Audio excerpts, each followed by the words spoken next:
from beyond the Beltway. This is Bruce DuMont with our weekly analysis of national politics with occasional injections of rumor and innuendo, all offered up by our panel of political insiders, pundits, power brokers, professors, public servants, and most importantly, plain-speaking Americans from coast to coast. Tonight featuring commentary by Professor Charles Lipson from the University of Chicago, Professor Peter Hanna from Chicago-Kent College of Law, and Professor Mike Miller of DePaul University, and in our second hour, talk show host Eric Cohn from WYND in Chicago, Jim Leach from WMAY in Springfield, Illinois, and Kenny Rahmeyer from KLBJ in Austin, Texas. Good evening, everyone, and Merry Christmas to you. Hope the holidays are serving you well. We're going to be here for the next 2 hours talking about some of the big stories of this past year, and it's been quite a political year, and also looking ahead to what is likely to be a rather combustible 2021 as well. We have Charles Lipson, we have Mike Miller, and we have Peter Hanna with us in hour number one. And I want to begin by having a discussion and get a sense from each of you the significance of the stories that have come out primarily from Axios about the extent of Chinese intelligence operations in the United States that certainly have spilled over to Representative Swalwell of California and his presence on the House Intelligence Committee. I want to begin with you, Charles. How big a deal is this? And do you think in 1 month or 2 months from now, Representative Swalwell will still be on that committee? First of all, I think it's a huge deal. It's a huge deal for several reasons. One is that they are going after us on both security and economic issues. We have a lot of connections with them. We have a lot of corporations and individuals who make a lot of money there. There's a tie to the Biden family, and the penetration of our political networks was so extensive that they were starting with local officials. So I see this as potentially a big deal. And I see it as a big deal for the Democrats as well, because they have consistently said that the main rival really is Russia, when I think the main international rival the U.S. has is China. Both are serious rivals, and we know that from the solar winds penetration. Peter Hanna, how much of that do you agree with? I agree with a fair amount of what Charles said. I think it's a big problem, but I also think that the system we have here in the States makes this possible, right? You can spend money, as much money as you want, towards a candidate. You could do it as a corporation or as an entity. There's no Buckley v. Valeo decided many years ago. Actually, the longest Supreme Court opinion said that spending money is an exercise of free speech. And then we have Citizens United. So if you're a sovereign nation that wants to, there's no classified information I've seen that's like gotten there, but a lot of information about politicians' habits, where they live, what they like, what they do, who they know, who they network with, et cetera. You can get access to that with money. Countries like China, Russia, other countries that are vying for global power have large amounts of money, and they can pump that into the country and pump it into operatives who can just work their way through the network and buy their way towards influence like our corporations can. Mike Miller, my question to you is, there are people listening and watching tonight that will say, you know what, these are things that the United States likely does on the world stage. So why should we be surprised if one of our global enemies is doing it? Oh, I'm not surprised that they're doing it, and I'm sure that we do it. My concern here is the lack of curiosity by the press, and I must say the Democrats, as to how much has actually occurred. When it came to Swalwell, immediately the press and the Democrats went to his defense. Now, it could be that Swalwell is completely innocent, but the lack of curiosity on the part of our press to find out it's stunning to me. It's something that worries me, that we won't get the information that we need. And like Peter said, certainly money is speech, and that can become a problem. But there are already laws against someone like China. They are not allowed to use money to. In the Swalwell case, however, this happened several years ago. He was taken in, warned by the FBI. He allegedly made some changes in those relationships and broke some of them off. And it wasn't made public then. And so is that a good thing that the government was actually able to keep a secret when something like this was brewing, especially when he was such a leading figure in the impeachment, that this did not trigger any investigation about him or his love life or anything else? I would only ask I think it was Dershowitz always talks about the shoe on the other foot test. Mm-hmm. And had this particular congressperson been a Republican instead of a Democrat, would it have been made public and would the press be going after it? Mm-hmm. I think I know the answer.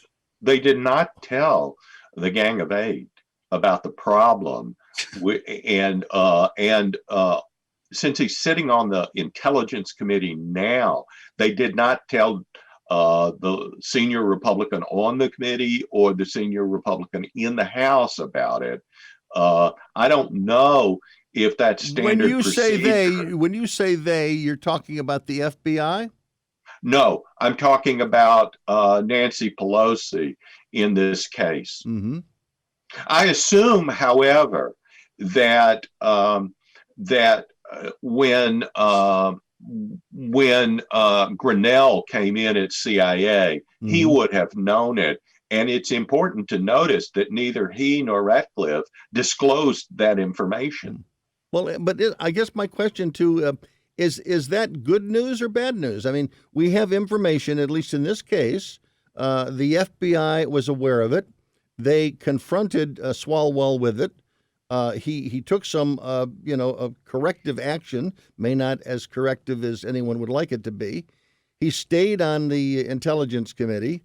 No one at the FBI during the impeachment of Donald Trump blew a whistle on him or to the media that here was a guy who was out going after the president when he had some maybe some alleged dirt in his own closet. So I'm wondering, it comes out after the fact. This was after he was running for president of the United States, albeit not a serious candidate. Well, in my opinion, keeping all of that silent was probably okay. Mm-hmm. If they had done the same thing with President Trump and candidate Trump when he was trying to be penetrated. They did one thing for Dianne Feinstein when she had an alleged Chinese spy as her longtime mm-hmm. chauffeur. Right. They did one thing when this was Swalwell, and they did something completely different with candidate Trump and then President-elect Trump, and that's indefensible. Another secret that they kept, and I need a 30-second answer from you, Peter, on this, was the Attorney General Bill Barr, and you are not a fan of his as well. He kept the investigation into Hunter Biden's tax problems quiet during a time when a revelation of that could have really been devastating to Joe Biden. 10 seconds. Yeah, I mean, I think Barr did what he had to do. And I think it was probably the right call in the end, but I think it's one of the very few things he's done that's been okay. Right. Well, I was just going to say that's the only time this year you've said anything nice about Bill Barr.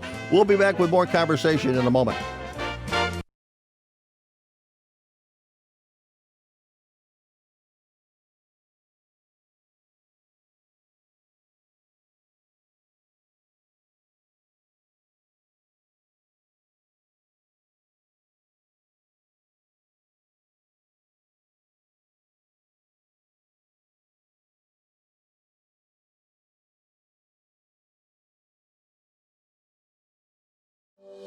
A line is a powerful thing. It connects the global economy to your living room, cleaner air to stronger markets, factory floors to less crowded roads, today's progress to tomorrow's promise. Norfolk Southern.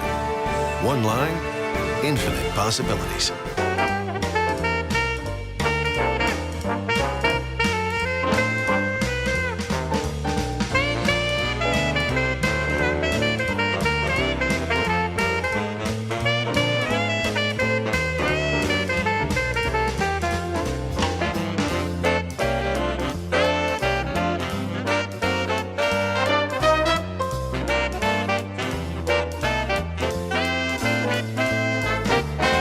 Mark back on Beyond the Beltway. Thanks very much for joining us tonight.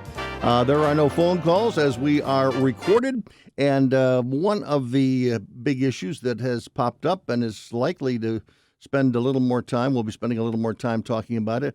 And Peter, my question to you is, you know that many people in the country, primarily Trump supporters, are very upset that the story of Hunter Biden didn't get much play prior to the election. They feel that perhaps if more Americans would have known about the New York Post story, the results might have been different. You may disagree with that, but my question to you now is, as he is the son of the incoming president of the United States, and the fact that there is a investigation, at least from the IRS, into his tax issues, how big an albatross around the neck do you think this will be to President Joe Biden?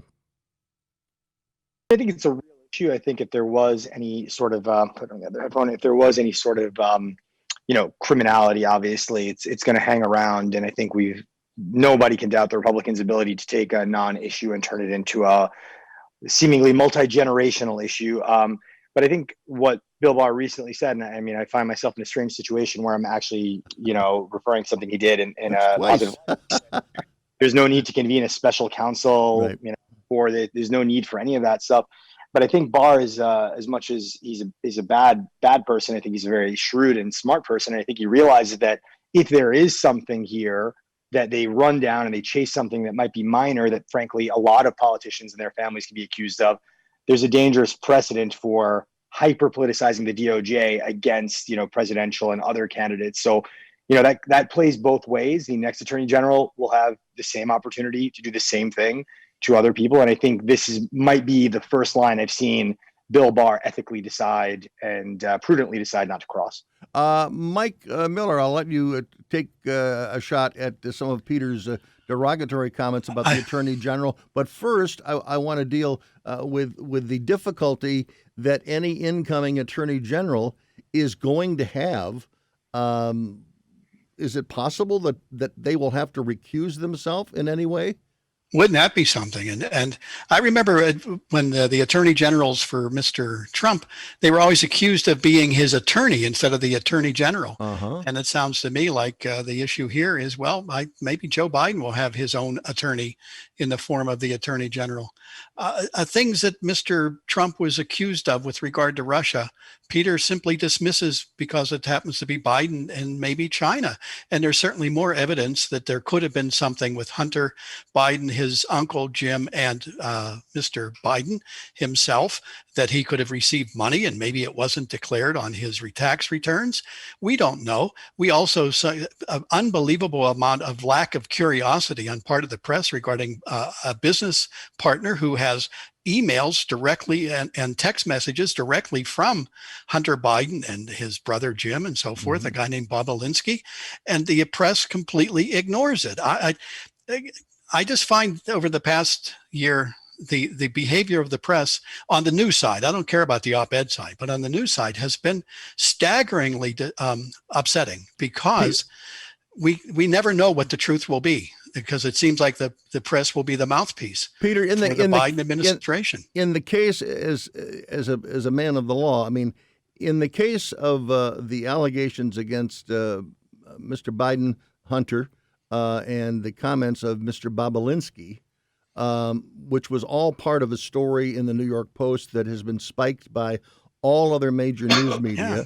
I mean, how upsetting were you with the treatment by the media of that story that at least one major periodical thought was worthy of discussion, and everyone else literally spiked it?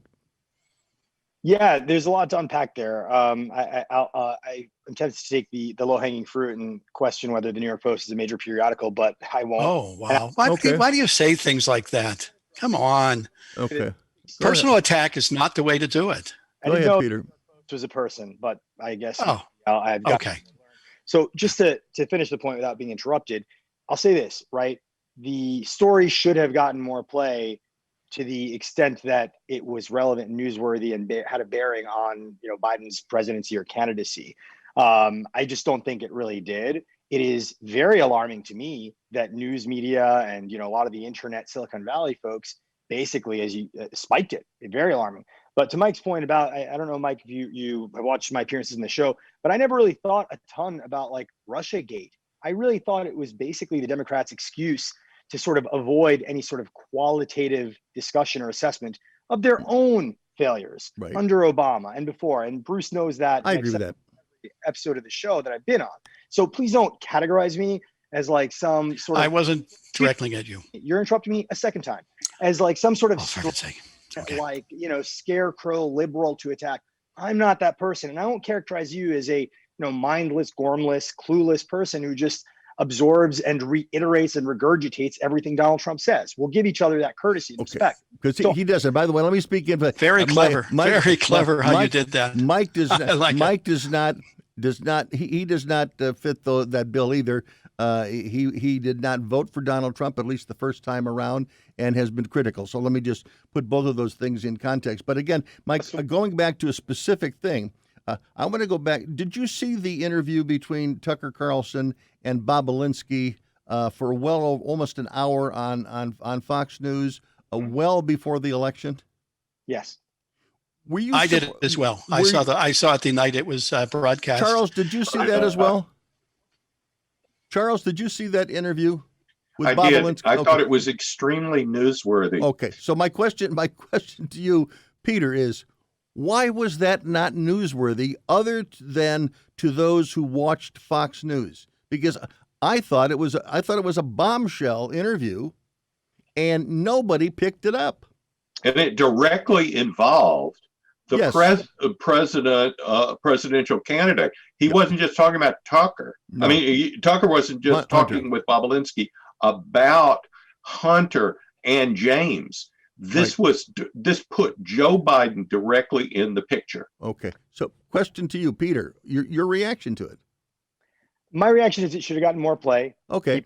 Like real journalists should have looked into the issue and figured out, again, to the extent that this actually extended into Joe Biden, the candidate. It's kind of a tough issue, though, because there are two things. There's like the Hunter Biden grifter, abusing his father's position, et cetera. And then there's the smear or the attack on Joe Biden, or the question about his, the ethics of his involvement in all this. And the two are different. The second question to me is way more interesting. And I think the Tucker Carlson interview, as Professor Charles just said, began to touch it. That the media should have absolutely got into it. But the media didn't, because the media is run by a bunch of liberals for the most part. And then the alternative is a bunch of crackpots, increasingly crackpotish, on networks like OAN and Newsmax that, are going to be sued for defamation real soon if they haven't already been. So the media, landscape is so messed up, Bruce, with the exception of things like this, where three people who probably disagree on quite a bit can have a conversation. Mm-hmm.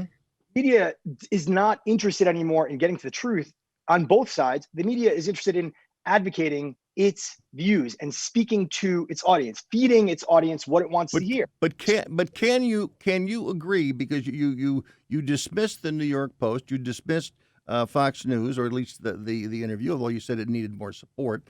But again, they are owned by Rupert Murdoch. Is it possible that Rupert Murdoch, being a conservative, can he have a desire and a thirst for the truth, just like the publisher of the New York Times thinks that he has a thirst for truth? Can both things be true? Even a broken clock is right twice a day. And I think Rupert Murdoch, Fox News, the New York Post, which, and I'm a New Yorker, so I used to have a subscription to the New York Post. Right. Kind of tongue-in-cheek mockery there, not a personal attack. But yeah, of course, like good, smart, real, incredible, important political journalism can come out of Fox News. It can come out of the New York Post. It can come out of these places. And it's incumbent upon the press and the media as a institution to track down the truth. But we have lost that. When I turn on Fox News, and I watch it regularly because I'm curious what like half or more than half the country is consuming that watches cable news, I'm just astonished. It's all just preaching to a bunch of people who want to hear what they're seeing there. And I mean, it's funny. I was talking to a conservative friend, and they said, the reason Europeans didn't like Bush and they don't like Trump is because they watch CNN all the time. I was like, well, no, but they probably watch media that makes Bush, Trump, all these guys look like jerks, and media that makes Obama and Clinton look like wonderful people, because media is dying as an institution. So you have to kind of figure out, we all as consumers of media, we have to triangulate our way to the truth. And when we can't, all we do is argue about it, because there's no, it's just, you know. Charles, do you see in this year an evolution of the pedestal that Fox News has been on with some of these new more conservative operations that are coming along? And when you watch Fox News right now, there may be a lot of conservatives that don't like it, or they don't like it like they used to like it, when in reality they're offering differing opinions within the conservative sphere. I mean, there are some people that are certainly with Sean Hannity. He's still talking about the election and fraud in the election. Not everybody on that channel is talking about fraud and skullduggery on election night. Fox has two pretty clearly different operations running together on the news channel. One is Give me the first 15 seconds. Give me the first 15 seconds, and then we're going to break. Brett Baer and those people are straight news people. Sean Hannity and the others are opinion people. I think they fit together increasingly uneasily on that channel. Okay. Thanks very much. We will continue our discussion of the news media and some of the other big stories, and most importantly, the ones that will lead to big stories in 2021. I'm Bruce DuMont. Thanks for being with us. Here's how you can make your own face covering in a few easy steps with items you can find around the house, like an old scarf, a bandana or a hand towel, or you can make a face covering out of an old t-shirt. Fold it to the middle from the bottom, fold it to the middle from the top, fold it again to the middle from the bottom, and again from the top, and then 2 rubber bands, one on one side and one on the other side. Then you fold either side to the middle, and you have yourself cloth face covering. It's that easy. Flintstones, meet the Flintstones, they're the modern Sonic family. From the town of Beltway, meet George Jetson. His boy Elroy. With instant acceleration, electric cars are more fun to drive and more affordable than ever. Electric cars are here. Plug in to the present.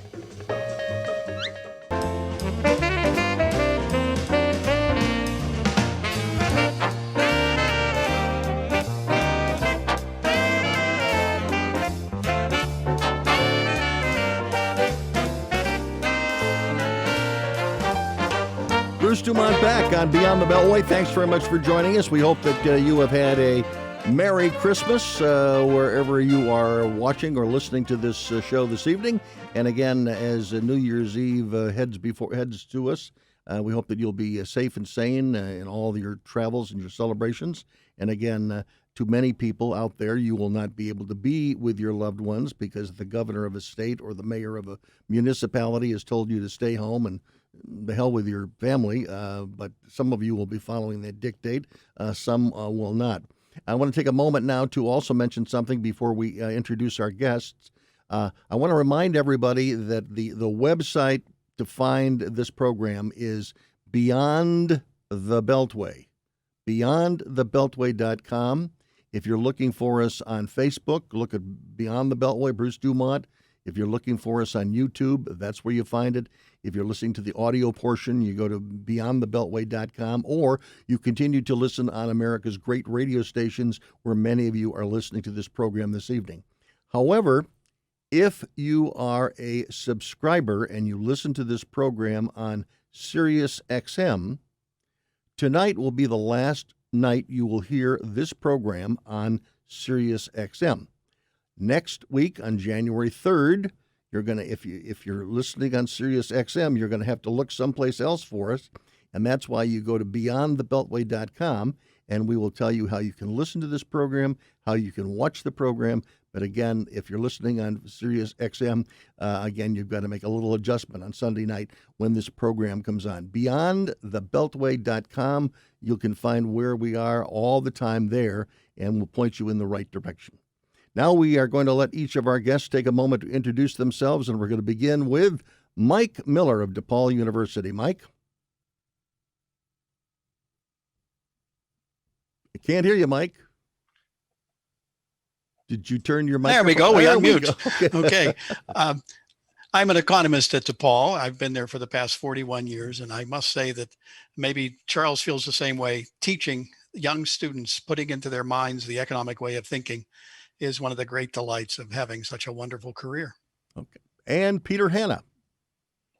Yeah, my name is Peter Hanna. I'm a progressive and activist, and I teach law at Kent School of Law. I haven't taught as long as Mike or Charles, but I do find it really gratifying to impart some knowledge and legal, legal training to students who want to go on and become lawyers. And how much time do you spend in the classroom, and how much time do you spend in a courtroom or preparing for court? Historically, I used to spend most of my time in a courtroom, whether it's a district court or an appellate court. And I've clerked and have been a litigator for many years, although now my focus is largely on privacy, cybersecurity, and civil rights and civil liberties issues. Mm-hmm. But I'd say the majority of my work still remains kind of legal in nature, and the minority of my work is really classroom. Mm-hmm.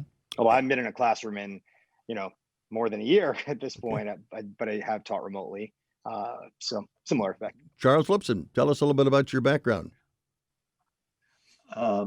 I'm now a professor emeritus, so I'm not doing much teaching. I am doing a lot of writing for Real Clear Politics, Mm-hmm. Spectator USA, and a part of the George Mason's Mercatus Center. And I too miss the interaction with students and friends, although I gotta say, this is a case where the great technology has really made a huge difference in all of our lives. I get to connect with my kids, I get to connect with colleagues like you, and I get to connect with you, Bruce. Very good. Well, we appreciate it. And by the way, much of your work also can be read on the Beyond the Beltway fan page. If you've not joined the Beyond the Beltway fan page, those who are regular guests on this program, when they are opining, not on a Sunday night, but are opining, and Charles does that a lot, as does Josh Cantro and many others. You can read what they have to say, and it's for Beyond the Beltway fans of this program. So if you like some of the opinions or you disagree with some of the opinions, you can find those. You can elaborate on those and react to those at the Beyond the Beltway fan page. One of the things that you are concerned about, Mike Miller, that has, in your view, reared its head in 2020 that you think is going to be a sign of things in the future, and that is the race theory tyranny that you see on the horizon. Describe what you mean by that and why are you so fearful of it, Mike? Well, it's a Marxian-based philosophy called critical race theory, and it pretty much undoes everything that liberals finally taught us, starting in the 60s, that immutable topics like race and sex and so forth should not be the basis on which you judge people. You should judge people based upon what they individually do. And the critical race theory denies the existence of objective truth, essentially, and it argues that the most important thing about you is your race. And it is the basis of what we would call the accusations of white supremacy. It is the idea that white people have a certain guilt, almost like an original sin. And no matter how much you say that you are not a racist, you are. And it's one of these things you can't prove that you're not. And the unfortunate thing is it's even gotten into something like COVID. Now there was a professor, ethics, I guess it is, that says in terms of who should get COVID first, you would think we would protect the elderly first, which would make perfect sense to me. Mm-hmm. And this person says no, because most of the elderly are white. And the reason they live longer is because of the things that they did when they were younger and the advantage they had because they are white. And therefore, they should not receive the drugs first, the vaccine first. It should go to people who are of color. And the fact that you would somehow make a policy based upon the color of people's skin, not in terms of their position, in terms of their risks for COVID, is the kind of public policy that will rip this country apart. And it's going back to even before that's back into Jim Crow laws. I just find the whole idea that critical race theory, which was this crazy idea within academia, has taken over public policy, and corporations are afraid to push back, and Peter, so they're joining in on it. Do you think that we are going down that path? To a degree, yeah. To a degree, I completely agree. I think, you know, corporations have seized upon it because it's way, way easier than actually looking at the real issues of inequality and inequity in our society. It's much easier to make, you know, a bunch of people sit in a room and, you know, hold up signs or identify like what sort of animal they are as a, you know, proxy for discussing race relations, and then have everyone leave and pat themselves in the back about how not racist and how enlightened they are as a result of this corporate mandated training, but not actually improve or change anything. It's like the notion of, you know, that you saw actually in the New York Times when the, you know, pending, you know, the person that Biden has tagged as the future Secretary of Defense, you know, that person was attacked by a lot of people as, you know, Raytheon guy, just like Mattis was, you know, another, I forget which company, Boeing or something guy. You know, when people attacked him, I think critical race theory and things like that come out and they say, no, this is a black man. He's a black man. Like, we're gonna have a black Secretary of Defense. Well, I mean, how does that lift up like black people? How does that do anything? It's a person who, you know, has an indistinguishable experience from Mattis coming from the board of directors of another giant top 5 military contractor. So I think critical race theory has really muddled any attempt to have like clarity and discussion, and it's given corporations and a lot of these sort of performative sort of egalitarians a pathway to weaponize critical race theory against people who want to have frank and candid conversations about inequality, you know, race relations, you know, these important issues. Charles, how important and how widespread is this discussion on the campus of the University of Chicago? On all elite campuses, the first thing that happens to students is that they are sorted into one of two groups. Either you're an oppressor or you are a victim. And you are a victim by virtue of your DNA, and you are an oppressor by virtue of your DNA. And if you're an oppressor, which is to say, if you're white, and now I think increasingly, if you're from a Chinese family that simply worked very hard and you studied very hard and so forth, you're now an oppressor. And I think it's also an attack on bourgeois values. But who is defining? It's pervasive. It's pervasive. Charles, and but who is defining? But who is defining the? Are students creating this new definition, or are professors creating this new definition? Both are, but I think that the leading edge of it is the students, and I wouldn't omit, Bruce, the administrators. All the administrators have bought into this for the same reasons that Peter was saying. That they're just completely all in on this, and that's why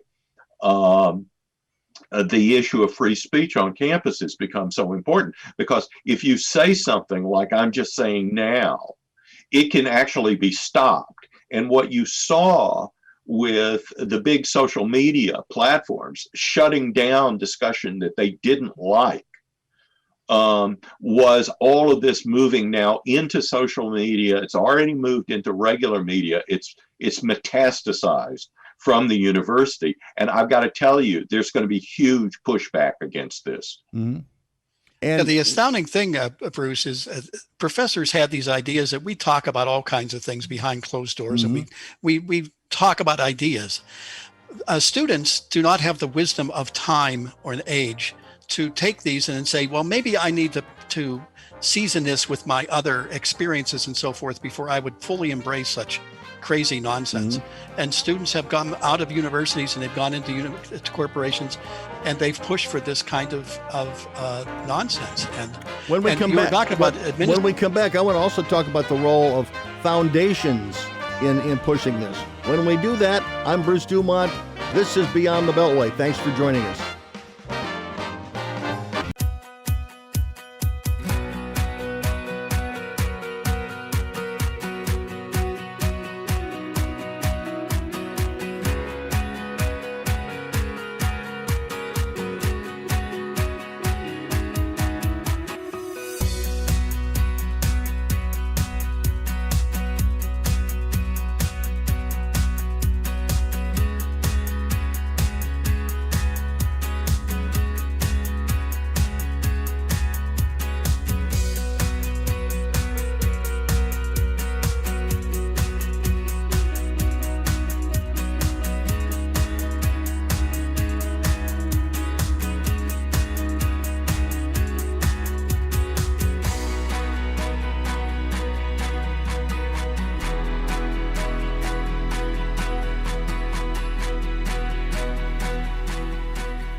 When CSX moves forward,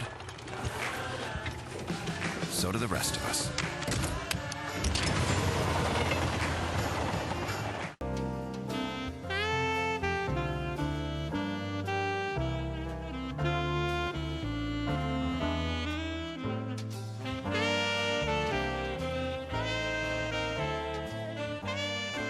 Bruce DuMont back on Beyond the Beltway, our last broadcast of the year. I'm wearing my new Christmas sweater, my bright red Christmas sweater. It's not an ugly sweater. It's a nice sweater. It's a fine sweater. It's a fine sweater. I did not wear my ugly sweater tonight. By the way, in this hour, you're hearing all this great smart talk from three professors. And in hour number 2, we're going to hear from the talk show hosts from around the country: Eric Cohn from WIND in Chicago, Jim Leach from WMAY in Springfield, and Kenny Rahmeyer from KLBJ in Austin, Texas. But we go back to where we were, and I want to ask Peter this to everyone, but I'll let Peter tackle it first. On January 20th, just a few weeks from now, at noon, where do you think Donald Trump is going to be? Oh, Peter. man, that's a really good question. I can't say where I would like him to be, but I can say that I think he will probably be somewhere, I would say, in a battleground type state like Ohio, or what was used to be called that, either hosting a rally of some kind to announce his 2024 candidacy, which I think is very likely, or if he lets the Republican mainstream sort of persuade him, he'll be in Mar-a-Lago hanging out. But knowing him to be the showman that he is, I would, if I were a betting man, I would bet that he would be having a rally somewhere. Mike Miller, where do you think he will be at noon on the 20th of January? Well, I would love to see him show some class and be right there on the dais with the incoming president. So I'm going to say he will surprise us all and be where I think he should be. But, I often said I did support him the second time, and I like many of his policies. But the one thing that could destroy Donald Trump was himself and his texting and his personality. And let us hope that he does not go out on a low note. Would you support him a third time, or No. if he ran again? No. He'll also be 78 or 79 years old by then. And I have nothing against people who are 78 or 79, but I think the Republicans need some younger blood in there to be leaders. I've told you before, I think Crenshaw from Texas would be a fine person, but maybe he'll turn out to be less than I thought he is. Charles Lipson, where is he going to be on the 20th of January, the president? I completely agree with Mike on everything that he said. Trump should be on the dais, handing the baton over to his legitimate successor. And it's important to recognize that presidents have two roles. They're the Queen of England as well as the Prime Minister of England. And Trump has never played the role of king or queen very well. He's never done it. And this is a chance where this is not only a chance for him, it's important for the country that he do it. It's important to convey the sense that Joe Biden is the legitimate president of the United States. The Democrats never did that for Donald Trump. They never did it. That was the point of the Russian collusion mess, which we now know had almost no grounding. And I think it would be terrible to continue that for the next administration. Republicans shouldn't do it. The way that many of the 74 million people who voted for Donald Trump feel at this moment is, I don't think they're willing to turn the other cheek. I think they think about the way in which Donald Trump was treated from day one right up until his last day in office. And I think a lot of the true believers out there, they're never going to refer to Joe Biden as the president of the United States, and they will say what others said about Trump. He's not my president. And who is hurt by that? Charles, let me ask you. The country's hurt by that. Huh?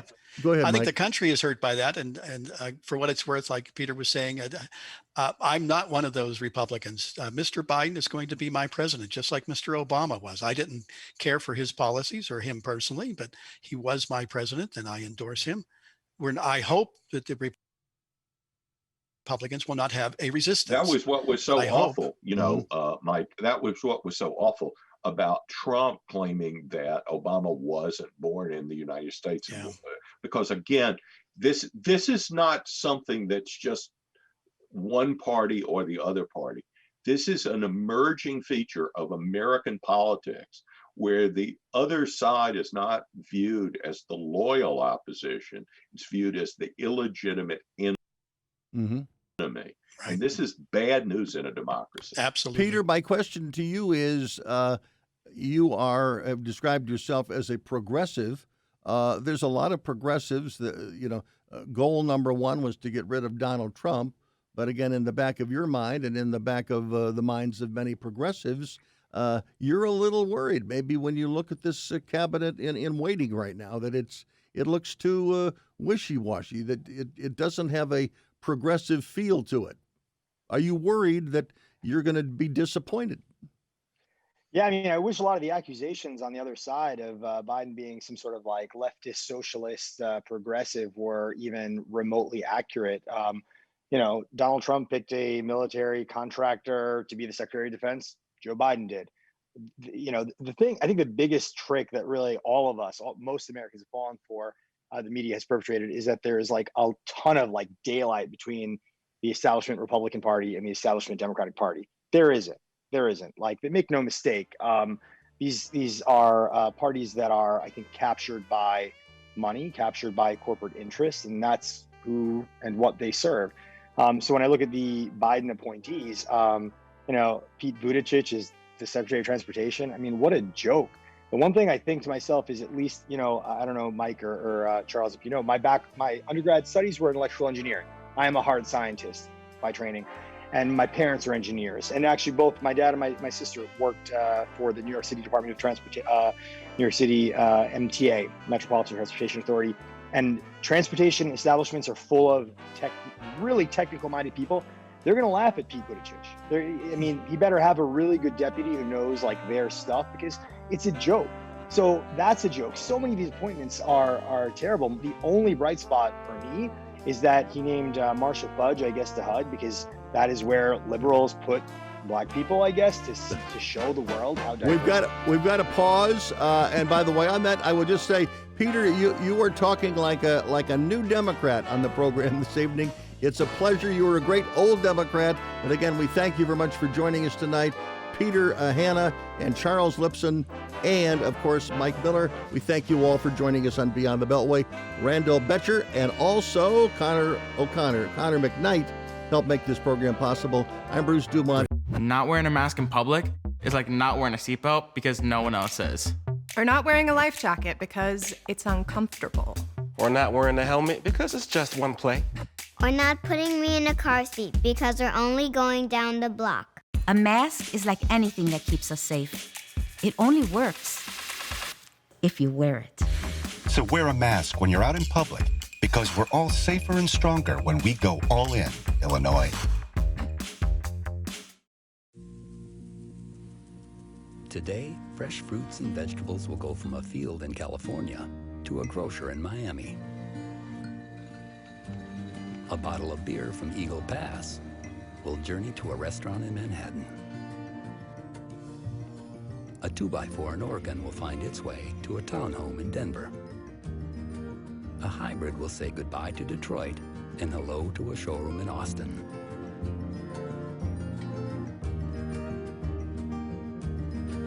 While a steel beam will leave a mill in Illinois for a high-rise in Phoenix. And a flat screen in China will head to an electronics store in Memphis.